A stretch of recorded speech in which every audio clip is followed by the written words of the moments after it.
Corona ফের মহামারী আকার ধারণ করলে কিভাবে তার মোকাবেলা করা হবে সে নিয়ে সোমবারই ভারতের রাজ্য সরকারের সচিবালয় নবান্নে স্বাস্থ্য দপ্তর, পঞ্চায়েত, পৌর ও নগর উন্নয়ন, পুলিশ প্রশাসন, মুখ্য সচিব, স্বরাষ্ট্র সচিব সকলকে নিয়ে একটি গুরুত্বপূর্ণ বৈঠক করে তার প্রস্তুতি সেরে রাখলেন পশ্চিমবঙ্গের মুখ্যমন্ত্রী মমতা ব্যানার্জি। পরে সংবাদ সম্মেলন করে ভারতের মুখ্যমন্ত্রী জানান, তিনি আশা করছেন করোনার সেই মহামারী আকার ধারণ করবে না, কারণ হু এর তরফ থেকেও সেরকম কোনো সতর্কবার্তা নেই। ওরা বলে দিয়েছে এটা প্যান্ডামিক নয়, এটা অ্যান্ডামিক। তবুও তাদেরকে সতর্ক থাকতে হবে, কিন্তু এ নিয়ে এখনই আতঙ্কের কিছু নেই। আমরা কোভিড শুনলে ভয় পাই, কিন্তু যাই হোক, কোভিড এখনো বাংলায় প্রাইভেটে কে কি করছে আমরা জানি না, তার দায়িত্ব তো আমাদের নয়, তাদের পেশেন্ট দিতে হয়। আমাদের সরকারিভাবে যে রিপোর্ট আমাদের কাছে আছে, তথ্য আছে,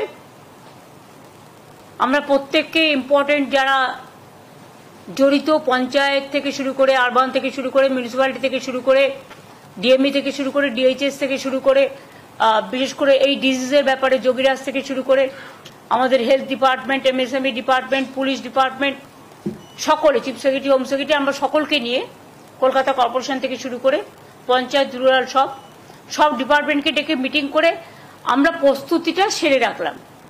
ফার্দার যদি হয়, আমরা আশা করছি ওই প্যান্ডামিক আর হবে না, কারণ WHO অলরেডি বলে দিয়েছে it is not pandemic, it is endemic, এরকম কিছু একটা শুনেছি।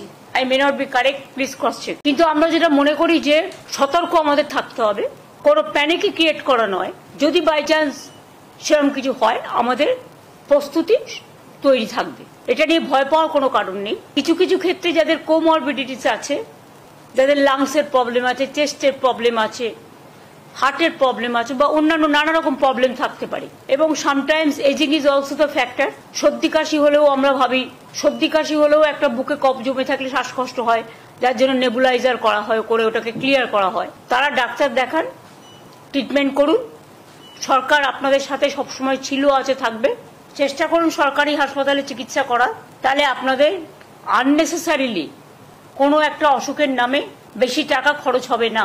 যার সত্যি প্রয়োজন তাকে যা যা দেওয়া দরকার সবকিছুই সরকারি হাসপাতালে আছে, এবং এখন অ্যান্টি কোভিডও ভ্যাকসিন বেরিয়ে গেছে, ভ্যাকসিন সবাই নিয়েও নিয়েছে। সুতরাং আমরা নিজেদের ইন্টারেস্টে নিজেরা মিটিংটা করলাম, যাতে ফার্দার যদি কখনো সেরকম পরিস্থিতি হয়, তখন আমরা যেন প্রস্তুতিটা রেখে দিতে পারি, যাতে কোনো অসুবিধে লোকের না হয়। কিন্তু এখনই আমরা এ ব্যাপারে কোনো সিদ্ধান্ত নিচ্ছি না, তার কারণ সেই সিচুয়েশন তৈরি এখনো হয়নি। আর ভারতবর্ষে প্রায় 130 কোটি মানুষ বসবাস করেন, তার মধ্যে মাত্র হাতে গুনে 4-5 হাজারের মতো কেস সারা ভারতবর্ষ জুড়ে হয়েছে, এবং এটা হচ্ছে এক টাইপ অফ ইনফ্লুয়েঞ্জা, এবং এটা একটা কি বলছিলে, ওমিক্রন ভাইরাস। এটা আমি যোগীকে বলবো একটু এক্সপ্লেন করে দিতে 2 মিনিট, সুতরাং সবাই ভয় পাবে না। ভারতে ক্রমেই উদ্বেগ বাড়াচ্ছে করোনা সংক্রমণ। দেশটির কেন্দ্রীয় স্বাস্থ্য ও পরিবার কল্যাণ মন্ত্রণালয়ের তথ্য অনুযায়ী গোটা দেশে কোভিড-19 ভাইরাসের সংক্রমিতের সংখ্যা এই মুহূর্তে ৬,৪৯১ জন। এর মধ্যে গত ২৪ ঘন্টায় গোটা দেশে ৩৫৮ জনের শরীরে এই রোগের সংক্রমণ ধরা পড়েছে।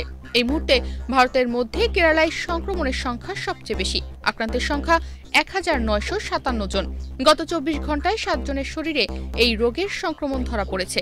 গুজরাটে ৯৮০, পশ্চিমবঙ্গে সংক্রমিতের সংখ্যা ৭৪৭ জন, দিল্লিতে ৭২৮, মহারাষ্ট্র সংক্রমণের সংখ্যা ৬০০ এর গণ্ডি অতিক্রম করেছে। গত ২৪ ঘন্টায় ভাইরাসে ভারতে ৬ জনের মৃত্যু হয়েছে, যার মধ্যে 3 জন কেরালার, 2 জন কর্ণাটকে এবং তামিলনাড়ুতে মৃত্যু হয়েছে 1 জনের। এরই পাশাপাশি গত 24 ঘন্টায় এই ভাইরাসের প্রকোপ থেকে সুস্থ হয়ে উঠেছেন ৭৫৩ জন মানুষ। পরিসংখ্যান বলছে, নতুন করে এই সংক্রমণ দেখা দেওয়ার চলতি বছরের 1 জানুয়ারি থেকে এখনো পর্যন্ত এই ভাইরাসে মৃত্যুর সংখ্যা 65। ডেস্ক রিপোর্ট, বাংলাদেশ প্রতিদিন।